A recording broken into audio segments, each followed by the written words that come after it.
Thank you इकरा जी, आप आई हमारे। I know you have a very hectic parliament का दिन, लेकिन it's good to get you even थोड़ी देर के लिए।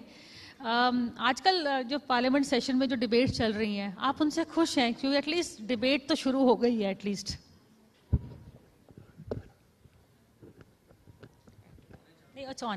हेलो जी, सबसे पहले तो आप सभी को नमस्कार, शुक्रिया मुझे यहाँ बुलाने के लिए।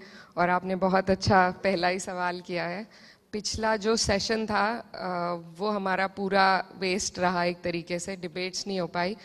तो उस लिहाज से इस वक्त हम डिबेट कर रहे हैं, लेकिन साथ में ज़रूरी ये भी है कि क्या जो हमारे असल के मुद्दे हैं, क्या हम उन पे डिबेट कर पा रहे हैं। मैं पहले दिन से हम adjournment motion, calling attention, 0R, pollution जो बहुत बड़ा मुद्दा है अभी, उस पे सभी लोग डाल रहे हैं, मैंने खुद डाले हैं। पर टॉपिक देखकर उस इशू को रिजेक्ट किया जा रहा है। तो यहाँ हमारी डेमोक्रेसी आ गई है कि जिस विषय पर सरकार कंफर्टेबल है चर्चा करने के लिए, उस विषय को आगे लाया जा रहा है। अगर SIR की बात करें तो जो बिजनेस कमेटी की मीटिंग हुई थी, उसमें ये शर्त रखी गई कि पहले वंदे मातरम पे चर्चा हो और उसके बाद SIR पे चर्चा अलाउ की जाएगी। तो इस तरह की जो शर्तें सत्ता पक्ष रख रहा है, मुझे लगता है इससे हमारे लोकतंत्र पे इसका असर पड़ रहा है, इसका गलत असर पड़ रहा है। तो डिबेट जो हो रहे हैं, जिनको होने दिया जा रहा है, ये अगर सही बात है तो होने दिया जा रहा है सिर्फ उन डिबेट्स को जिसमें सरकार ज़्यादा अनकंफर्टेबल नहीं होती है। तो लेकिन हमारी जिम्मेदारी ये है कि हम अपने लोगों के किसी ना किसी मुद्दे पर चर्चा करते रहें, और वो प्रयास जारी है। लेकिन एक तौर से अगर स्कोर बोर्ड देखा जाए तो कहते हैं कि 1-1 हो गया, कि वंदे मातरम की डिबेट जो सरकार चाहती थी उससे कोई पॉइंट स्कोर करें, उसमें विपक्ष भारी पड़ा। बिकॉज उन्होंने कहा कि आप बिल्कुल ही एक नेहरू के ऊपर अटके हुए हैं, वी शुड मूव ऑन, और अब अतीत की बातें मतलब विषय बात करिए। या फिर और जो दूसरा मुद्दा था इलेक्टोरल रिफॉर्म में, उसमें जो विपक्ष सोच रही थी कि हम इन पे पॉइंट स्कोर करेंगे, अमित शाह का भाषण बहुत भारी पड़ा। देखिए, ये पॉइंट्स तो आप लोग दे रहे हैं, लेकिन आई थिंक वंदे मातरम पे चर्चा का विषय कोई था नहीं। It is not debatable. वो हमारा नेशनल सॉन्ग था, है और रहेगा।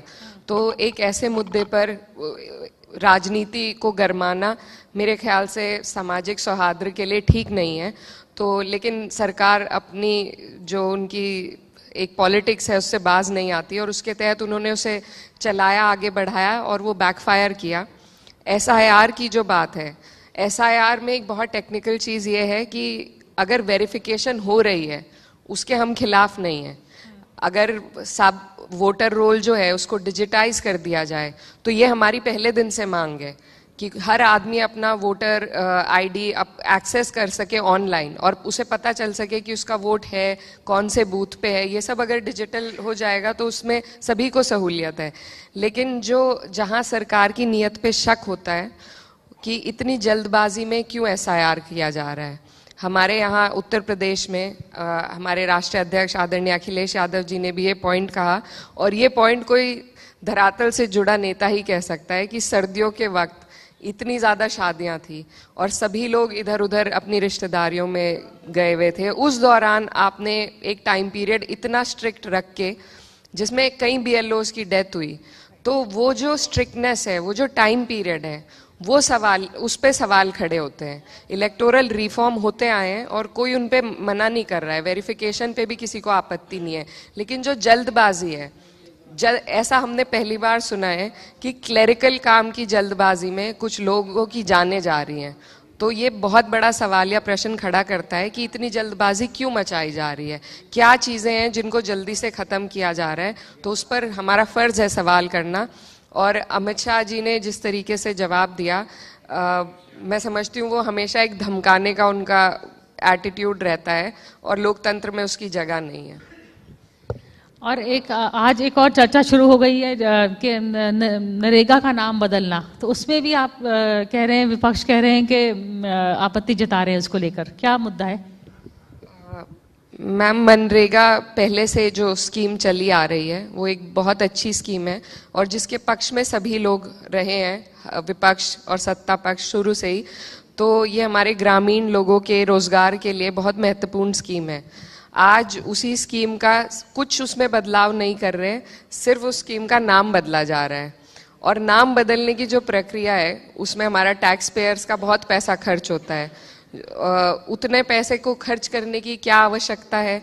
सिर्फ आप अपने पॉलिटिकल एजेंडे को आगे करने के लिए आप इतना पैसा, सरकारी पैसा बर्बाद करने जा रहे हैं। तो ये इससे कुछ हासिल नहीं है, कोई हम आगे नहीं, विकसित भारत की ओर नहीं बढ़ रहे हम सिर्फ अपनी पार्टी के विकास की या राजनीति की बात कर रही है भाजपा। तो उस वजह से ये अनुचित दिखाई देता है, क्योंकि कोई चीज़ जो पहले से मौजूद है उसको आप इम्प्रूव कर सकते हैं। नाम बदलने की प्रक्रिया में जो खर्च है वो ज़रूरी नहीं है मेरी समझ में। अच्छा, और एक आपने प्राइवेट मेंबर्स बिल सामने लाए हैं, तो उसके बारे में एजुकेशन के सेक्टर में, तो वो आप हम हमारे दर्शकों को बताएंगे कि आप क्या चाहती हैं? जी, मेरा मानना है कि जब तक हमारे देश की जो राजनीति है उसमें शिक्षा एक मुखर रूप से टॉपिक अगर नहीं लिया जाएगा तो हम उस तरीके से आगे नहीं बढ़ पाएंगे जैसे हमें बढ़ना चाहिए। हम लोग महिला सशक्तिकरण की बात करते हैं, लेकिन जो ड्रॉप आउट रेट है महिलाओं में हायर एजुकेशन में वो बहुत ज़्यादा हमारे देश में है। और जब तक महिलाएं शिक्षित नहीं होंगी, फाइनेंशियली इंडिपेंडेंट नहीं होंगी, इकोनॉमी में कंट्रीब्यूट नहीं करेंगी। मैंने अभी एक डेटा पढ़ा था कि सिर्फ 16 पॉइंट समथिंग हमारी महिलाएं इकोनॉमी में कंट्रीब्यूट कर पा रही हैं। तो अगर हम आधी आबादी को शिक्षित करें, उनको रोज़गार दें, उनको किसी ना किसी रोज़गार से जोड़ें, तो हमारे देश के जीडीपी में कितना कंट्रीब्यूशन महिलाओं का होगा और उससे हमारा देश कितना और आगे बढ़ेगा। तो ये इस लिहाज से सोचना बहुत ज़रूरी है। और शिक्षा का जो स्तर आ चुका है, जिस तरीके से प्राइवेटाइजेशन हो गया है, आप किसी भी सरकारी स्कूल में यहाँ बैठा हुआ कोई भी व्यक्ति अपने बच्चे को नहीं पढ़ाना चाहेगा, और जबकि हम शिक्षा के नाम पर पैसे भी बहुत खर्च कर रहे हैं। तो उन स्कूल्स को हमें ठीक से रिवैम्प करने की, उनको फिर से ज़िंदा करने की ज़रूरत है। और इसमें सबसे बड़ा अगर रोल अदा कर सकती है सरकार और प्रशासन। तो मेरा बिल जो था थोड़ा कंट्रोवर्शियल हो सकता है, लेकिन जिस स्तर पर शिक्षा आ चुकी है हमारे देश में उसमें बहुत बड़े स्तर पे हमें, अगर कंट्रोवर्सी है उसी माध्यम से भी अगर सुधार होता है तो आई विल वेलकम इट। मेरा बिल कहता है कि जो भी स्थानीय अधिकारी हैं उनको अपने बच्चों को वहाँ के सरकारी स्कूल में भेजना चाहिए। अगर एक ज़िले के डीएम अपने बच्चे को वहीं के सरकारी स्कूल में भेजेंगे तो वो उसकी ज़्यादा देखरेख करेंगे, वहाँ जाके देखेंगे कि टीचर्स आ रहे हैं, पढ़ा रहे हैं, तो ना सिर्फ उनके बच्चे बल्कि जो हमारे गरीब ग्रामीण लोग हैं उनके बच्चे भी बेहतर शिक्षा हासिल कर पाएंगे। It's a very good suggestion, क्योंकि देखा जाए तो जो अफसर हैं, जो इंचार्ज ऑफ एजुकेशन है, वो अपने बच्चों को या विदेश भेजते हैं या प्राइवेट स्कूल में। I think it's a very very good suggestion Iqra. थोड़ा हमने हमारा टॉपिक भी था रिप्रेजेंटेशन ऑफ वुमेन। तो एक समाजवादी पार्टी में मैंने फ़र्क देखा है, बिकॉज मैंने मुलायम सिंह यादव की भी पार्टी देखी है, अखिलेश यादव की भी पार्टी देखी है। जो नेताजी की पार्टी थी उन्होंने महिला आरक्षण बिल के खिलाफ किया था, लेकिन अखिलेश यादव ने उनके फेवर में वोट दिया है।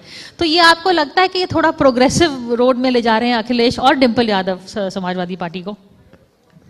मैम, आपने बहुत अच्छा सवाल किया है और मैं इसको आपको जवाब भी देना चाहती हूँ कि नेताजी ने जब इस बिल के खिलाफ आपत्ति करी थी तो वो इस विषय में नहीं करी थी कि महिलाओं को वो आरक्षण नहीं देना चाहते थे। वो आरक्षण में आरक्षण की बात चाहते थे। वो चाहते थे कि पिछड़े, दलित, अल्पसंख्यक और हर उस वर्ग की महिला जो आगे नहीं बढ़ पाती है उनका भी हिस्सेदारी उसमें पहले ही तय हो जाए। अगर एक बार बिल पास होगा तो उसको दोबारा अमेंड करना एक बहुत बड़ा प्रोसेस होता है। तो नेताजी की जो सोच थी वो ये थी कि इसमें पिछड़ी और दलित महिलाएं हैं, उनका आरक्षण पहले तय हो और उसके बाद बिल पास हो। तो उनकी आपत्ति इस वजह से थी, महिलाओं के खिलाफ नहीं थी। और अब जिस दिशा में हमारी पार्टी जा रही है, आई थिंक हमारी पार्टी में सबसे ज़्यादा युवा सांसद भी हैं और महिलाओं को बहुत प्रोत्साहन दिया जा रहा है। तो बिल्कुल एक बेहतर दिशा में, एक प्रोग्रेसिव दिशा में हम लोग बढ़ रहे हैं आदरणीय अखिलेश यादव जी, डिम्पल यादव जी के नेतृत्व में। और मुझे लगता है ये पॉजिटिव संकेत है हमारे प्रदेश की राजनीति के लिए भी, आने वाले 27 के चुनाव के लिए। अच्छा, पार्टी वर्कर्स और पार्टी लीडर्स को किससे ज़्यादा डर लगता है, अखिलेश यादव से या डिम्पल यादव से? डर तो किसी से, दोनों से नहीं लगता। आई थिंक बहुत ही ज़्यादा एक्सेसिबल कोई नेता अगर हैं तो हमारे राष्ट्रीय अध्यक्ष जी हैं, और Dimple ma'am, she is my personal favourite. तो दोनों से संकोच नहीं होता है बात करने में। दायरा हो सकता है दोनों का अलग अलग, एक महिला होने के नाते और अखिलेश जी का एक पुरुष होने के नाते, लेकिन डरने वाली कोई बात ऐसी नहीं लगती है। पर अगर कोई गलती करे तो किससे वो बात करेंगे और कौन बचाएंगे? मुझे पर्सनली डर लगता है प्रोफेसर साहब से, क्योंकि वो सबसे सीनियर मोस्ट है, तो उनसे थोड़ा लगता है, बाकी तो नहीं। ओके, आखिरी सवाल। अब चुनाव आने वाले हैं यूपी में, तो क्या कांग्रेस से आपका गठबंधन रहेगा? क्योंकि कांग्रेस ने बिहार में अच्छा नहीं किया in terms of N alliance partner, तो यूपी में कुछ ऐसी सोच चल रही है कि आप अलायंस की जो कायम रखेंगे? जी बिल्कुल, हमारा अलायंस यूपी में तो मजबूत है और रहेगा भी, और चुनाव भी इकट्ठे ही लड़ने जा रहे हैं। हिस्सेदारी क्या रहेगी ये हमारे शीर्ष नेतृत्व दोनों कांग्रेस और समाजवादी पार्टी के वो लोग तय करेंगे, लेकिन ज़रूर गठबंधन से ही हम लोग चुनाव लड़ेंगे। और आपका न्यू ईयर्स का क्या प्लान है? अब तो साल खत्म हो रहा है, थोड़ी छुट्टी मिलेगी? जी होपफुली, उम्मीद तो करते हैं, लेकिन क्योंकि सेशन लेट तक है तो मैं क्षेत्र में ही रहूँगी। थैंक यू इकरा जी, आप आई एंड हमसे बातचीत करी इंडिया न्यूज मंच में, इनके लिए जोर से ताली। थैंक यू सो मच आपका आने का।